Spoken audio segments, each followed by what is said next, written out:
Pum pum pum pum pum blah blah. There's been a question, and it's big. It's what got me into social politics, political sciences, uh, as well as planning, doing, and implementation. And that is how to redistribute wealth from the so-called capitalist system. And the capitalist system, viewed by all, is a system of competition. That's how you get the better product and so forth. But what I've been working on is companies.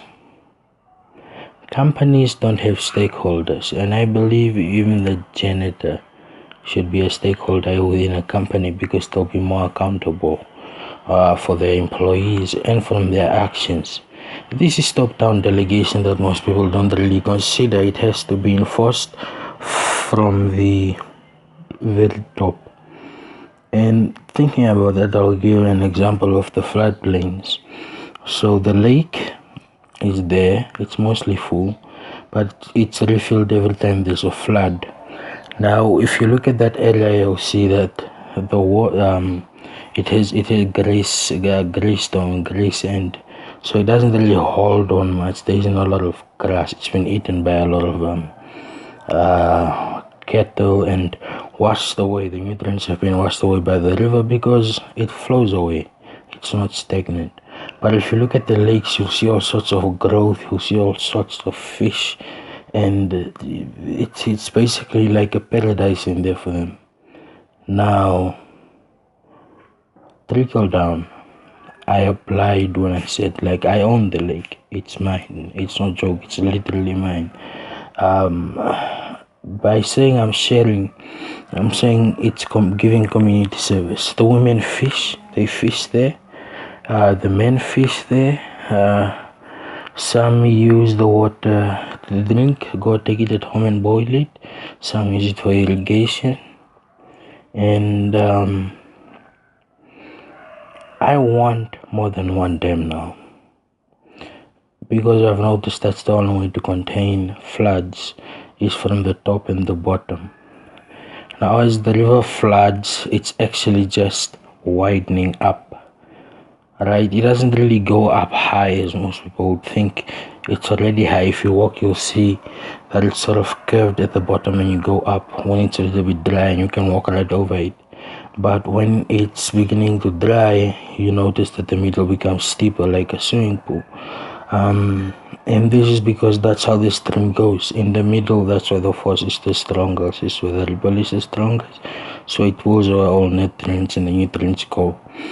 So what I want to do is restore first and foremost the sand, and this involves all things beans. Beans adapt, and what they do very well is they hold soil together. They strengthen it. They strengthen the bond. They're a binding agent. Now after the beans are built atop, and they grow like weed as soon as you start them, and then at the bottom you simply dig up another lake. The lake is huge. I mean, we're talking about 200 meters by maybe 100, by maybe 300 meters across. 200 meters in diameter is pretty good for a lake. So I want to restore that, and I want that because these lakes are good for irrigation, and they're also good for preservation. Like, the crocodiles are so used to the people right now. You can go pet them. You can literally go pet them, and you can take a ride on a hippo, because they are used to people. Animals are not as stupid as people think. People think animals are stupid. They just attack. But the thing is, they sense fear. How do they sense fear? Observation. I taught this, how to observe someone's behavior and character, and then find out what they are feeling, how they are feeling, and so forth, to the point where you can actually see fear and lies written on a person's face. Now that is sensing to them. They know how to analyze the posture of a person and so forth. So if you think you're a male, you'll become a male, but if you don't, then you won't. How does this pertain to capitalism? Well, it seems this culture of trading in this form, where everybody can go get, is beginning to evolve throughout the world.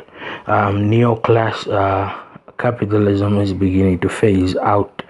What you're seeing is medical health care is being made available to a lot of people that could not afford it.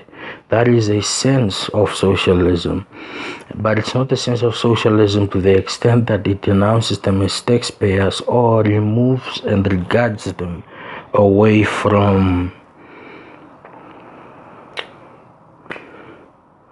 other duties in society. Because we all know vulnerability. You take care of the weak first.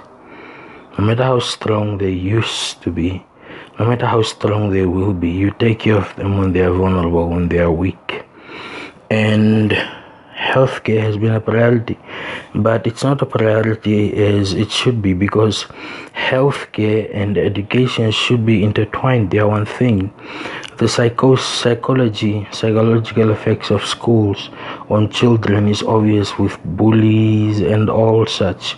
You can tell these troubled children will end up becoming troubled men, and there is social service that investigates this, as opposed to the school integrating social service within it, but not in a Q&A fashion, but an environmental fashion, because the environment always dictates how well our mental stability is. So there's another one, which is combining ministries, combining them by way of a proxy, not a direct link, so that when a budget comes, things are allocated properly, but the priorities are what are weighed against each other. The one that's the most priority ends up winning. And aftercare of citizens, pension, they work for it. Like, I work hard, by 27 I decide, I want to retire and take on something else. You get a pension, you worked.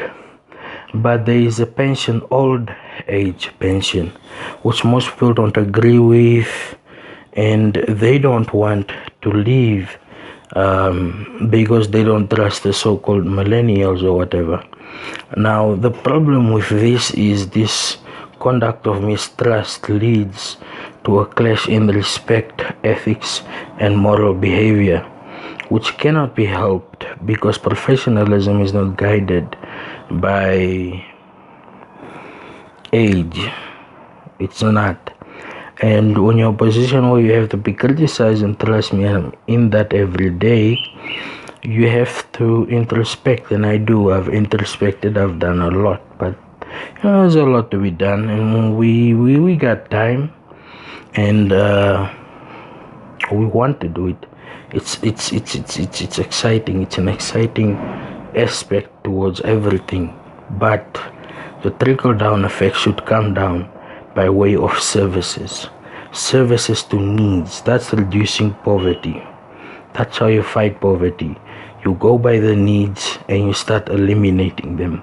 You make sure no person has this obstacle or that obstacle standing in their way.